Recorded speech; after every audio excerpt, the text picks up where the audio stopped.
1912년 5월 25일 일제에 의해 아무것도 하지 못하고 덕수궁에 갇힌 채 감시당하고 고립된 삶을 살던 고종에게 한 줄기 빛 같은 존재가 등장합니다. 바로 고종이 59세에 얻은 너무너무 예쁜 막둥이 딸 덕혜옹주가 태어난 것이죠. 그는 덕혜옹주를 너무 사랑했는데요. 한날은 유모이던 변복동이 누워서 덕혜옹주에게 젖을 물리고 있었습니다. 그때 고종이 옹주를 보러 나타났는데 이에 얘를 갖추려고 유모가 일어나려 하자 고종이 됐다, 애깬다, 가만히 누워 있어라 라고 했다고 하죠. 일제에 의해 손발을 묶인 채 비참하게 살던 고종에게 웃음을 주는 존재라고는 덕혜옹주밖에 없었죠. 그래서 태어난 지 50일째 되던 날엔 아이 자신이 기거하던 함령전으로 데리고 와버렸다고 합니다. 시간이 흘러 덕혜옹주가 유치원에 다닐 나이가 되자 고종은 덕수궁 내에 있는 준명당을 황실 유치원으로 만들어 주었고, 덕혜옹주 혼자 공부하면 재미가 없으니 대신들이나 지인들의 자식들을 데려와 옹주와 함께 공부하도록 만들어주기까지 했죠.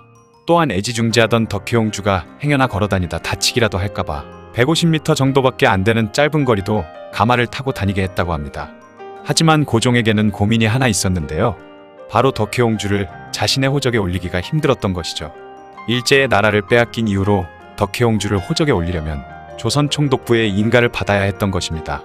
당시 일제는 대한제국 황실의 대를 끊으려고 했기 때문에 덕혜옹주가 태어난 사실을 알고 있었지만 그녀를 황적에 올리는 걸 일부러 모르는 척하면서 차일피일 미루고 있었던 것이죠.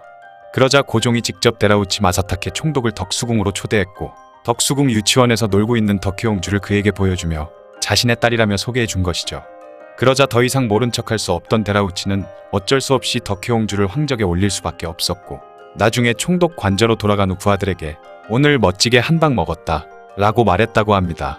그러던 1919년 1월 21일 고종이 갑자기 승하하면서 덕혜옹주가 기댈 곳이라고는 단 한 군데도 없게 되었습니다. 하지만 그녀의 비극적인 삶은 아직 시작도 하지 않은 상황이었죠. 1925년 그녀의 나이가 13살이 되자 황족은 일본에서 공부해야 한다는 명목하에 인질이 되어 일본으로 강제 유학을 보내진 것입니다.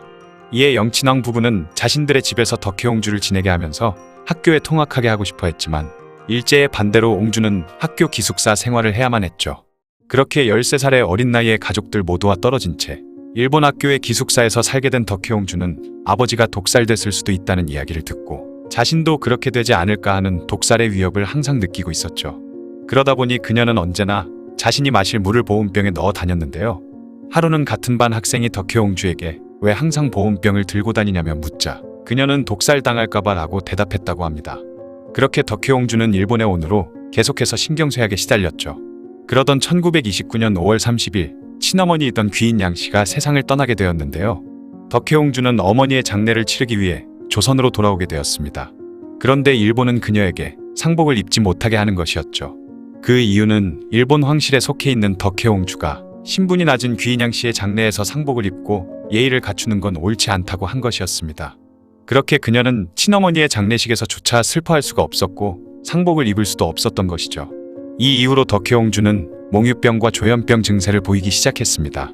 그런데 그녀의 상태는 아랑곳하지 않은 채 일본은 슬슬 그녀를 결혼시키기 위해 움직이기 시작했죠.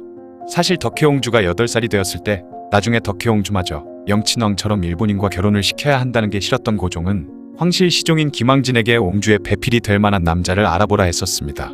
그렇게 김황진은 조카였던 김장안을 데려와 덕혜옹주와 약혼을 시켰는데요. 하지만 고종이 갑자기 세상을 떠나고 일본에 발각이 되어버렸고, 일본은 김황진을 궁에서 쫓아내버리면서 약혼도 없었던 일로 만들어버렸죠. 그리고 그녀를 일본인과 결혼시키려 한 것입니다. 이에 영친왕과 이방자 부부는 어린 옹주마저 정략 결혼의 희생양으로 삼으려 한다며 극렬히 반대를 했지만 1931년 5월 8일 결국 대마도의 백작 소다케유키와 결혼을 하게 되죠. 민족 감정 때문인지 이 결혼 사실에 1931년 5월 1일 조선일보에서는 남편의 얼굴을 삭제한 결혼 사진을 게재하기도 했고, 소다케유키가 애꾸눈이다, 키 작은 추남이다, 곱추다, 옹주를 폭행한다라는 소문이 돌기도 했습니다. 게다가 조선 왕실의 재산을 노리고 결혼했다는 루머도 돌 정도로 백성들조차 이 결혼식을 굉장히 싫어했죠. 그런데 소문과는 다르게 소다케유키는 도쿄제국대학 영문과를 졸업해 영문학자이자 시인, 화가, 대학 교수를 지낸 엘리트였습니다. 하지만 당시 일본을 싫어하던 조선인들에게는 일단 왕녀와 백작의 결혼이므로 신분 차이가 크고, 또한 조선은 대마도를 항상 밑으로 봤기 때문에 옹주의 남편감이 좋게 보일 리 없었죠. 어쨌든 결혼하고 1년 후에 두 사람 사이에서 마사에라는 딸도 태어났고 평범하게 사는가 했지만 덕혜옹주의 조현병이 재발하면서 부부 사이도 파탄나기 시작했습니다. 사람들이 모여있는 곳에 옹주가 갑자기 나타나 조용히 고개를 끄덕이다 그냥 가기도 하고 어쩔 때는 환청을 듣고 뜬금없이 계속해서 큰 소리로 웃기도 하는 등 이상행동을 했다고 하죠. 또한 영친왕의 부인이던 이방자 여사의 말에 따르면 그녀는 신경쇠약과 피해망상을 겪었는데 사람들이 별뜻 없이 한 말을 심각하게 받아들이고 엄청 신경을 쓰기도 했으며 무언증이나 감정이 무뎌져 멍하게 있는 등 여러 가지 이상한 증상이 있었다고 하죠. 그러나 당시 정신병에 대한 부정적 사회 분위기와 의료 수준도 미비한 시대라 그녀는 적절한 치료를 받지 못한 채 평생 정신병을 달고 살았어야 했습니다. 그러다 1945년이 되고 일제가 패망하면서 미군정이 들어섰는데요. 하지만 계속해서 덕혜옹주의 증상이 심해지자 1946년 결국 소다케유키는 그녀를 정신병원에 입원시켜버렸죠. 당시 대졸 초임 평균 연봉이 약 6,500엔 정도였는데 병원비가 한 달에 약 1만엔에 달했었습니다. 그러나 황족이라는 이유로 국가에서 지원을 받던 덕에 이 생활을 유지할 수 있었지만 1947년 미 군정이 신적 강화를 통해 일본 천황의 직계자손들을 제외한 황족들과 귀족들은 모두 평민으로 강등시켜버리면서 황족들이 가지고 있던 특권들도 없애버리자 소다케유키와 덕혜옹주 부부도 생계를 유지하기가 어려워지고 말았습니다. 그러다 결국 1955년 영친왕과 이방자 여사와 합의를 본 소다케유키는 덕혜옹주와 이혼을 하게 되었죠. 그녀의 비극은 여기서 끝나지 않았는데요. 이혼을 한 해의 딸 마사에는 와세다 대학을 나온 후 중학교에서 영어를 가르치는 교사이자 시인이던 스즈키 노보로와 결혼을 하게 되었습니다.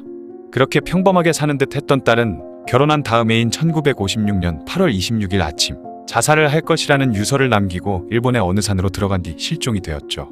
이에 소다케유키가 신고를 해 일본 경찰이 사라진 것으로 예상되는 산을 수색했지만 결국 찾지 못했고 실종된 후 오랜 시간이 흘러 사망 선고가 내려졌습니다. 아무튼 그렇게 정신병원에 있던 그녀를 찾아낸 사람이 한 명 있었는데요. 그는 바로 과거 고종이 덕혜옹주와 결혼을 시키려고 했던 김장한의 형 김을한이었죠. 김을한은 덕혜옹주가 현재 일본 정신병원에 있다고 기사를 써서 한국에 알리는 한편 그녀를 다시 한국으로 데려오기 위한 준비를 했습니다. 하지만 이승만 대통령은 대한제국 황실이 돌아오면 나라를 뒤흔들 만한 정적으로 인식했기 때문에 대한제국 황실을 인정하지 않는다고 하며 황족들의 국적회복과 귀국 요청을 전부 거부하고 있었죠. 그래서 덕혜옹주를 비롯한 일본에 있던 대한제국 황족들은 돌아오고 싶어도 돌아오지 못하는 상황이었습니다. 이런 답답한 상황도 나중에 박정희 정권이 들어서며 다행히 괜찮아졌는데요. 더 이상 대한제국 황족들이 정치적 위협이 되지 않을 거라 판단해 귀국을 허락했던 것이죠. 그렇게 덕혜옹주는 한국을 떠난 지 37년 만인 1962년 드디어 고대하던 고국 땅으로 돌아올 수 있었습니다. 창덕궁에서 순정효 왕후 윤씨가 보낸 상궁들과 친척들이 김포공항으로 마중을 나왔고 당시까지 살아있던 유모 변복동도 함께 그녀를 마중하러 나왔는데요. 입국장에서 덕혜옹주가 나오자 모두 큰절을 올리면서 연신 아기씨를 외쳤으며 유모 변복동은 덕혜옹주의 초췌한 모습을 보고 통곡을 했습니다. 당시 정신이 온전치 못하던 덕혜옹주는 그 누구도 알아보지 못했지만 창덕궁으로 돌아오자 어릴 적 기억이 났는지 궁을 돌아보며 하염없이 눈물을 흘렸다고 하죠. 그녀는 한국으로 돌아오고 나서 창덕궁 낙선제에서 지냈는데요. 가끔씩 정신이 돌아올 때 마사에를 외치기도 하고 아리랑 노래를 부르기도 했다고 합니다. 그리고 시간이 흘러 1972년 전 남편이던 소다케유키가 그녀를 만나기 위해 낙선제로 찾아와 덕혜옹주를 만나게 해달라고 부탁했지만 덕혜옹주의 병세가 악화될 수 있다는 이유로 그의 부탁을 거절했고 이에 소다케유키는 그녀를 만나지 못하고 일본으로 돌아갔다고 하죠. 그렇게 낙선제에서 살다가 1989년 4월 21일 창덕궁 수강제에서 78세의 나이로 세상을 떠났습니다. 현재 그녀와 대한제국 황족들의 평가는 엇갈리는데요. 일본에서 그들이 차별을 받으며 어렵게 살았다고 알려져 있지만 이는 잘못 알려진 것이고 실제로는 일본 황족들과 동등한 대우를 받았죠. 당시 조선 백성들의 삶은 지옥과 같았지만 조선 황실은 이황가라는 직함과 왕공족이라는 신분을 새로 받아 일본의 상류층으로 일본 황실 다음가는 부를 이루며 의식주를 비롯한 모든 것에 최고의 대접을 받았습니다. 그래서 이것은 친일을 한 것이라며 곱지 않은 시선으로 보는 평가도 존재하고 비록 잘 먹고 잘 살았다고 하지만 고작 13살의 어린 나이에 강제로 일본으로 가 아버지 어머니와 떨어져 누군가가 통제하고 강제한 삶을 살며 늘 언제 죽을지 모른다는 두려움에 떨었던 덕혜옹주를 동정하는 평가도 있긴 하죠. 어쨌든 나라가 망한 뒤 아무것도 못하던 고종에게 한 줄기 빛이 되고 유일하게 큰 웃음이 되었던 덕혜옹주에 대한 이야기였습니다. 영상을 봐주셔서 감사합니다. 더 재미있고 유익한 영상으로 다시 찾아뵙겠습니다. 구독과 좋아요 꾹 눌러주시고 댓글도 부탁드려요.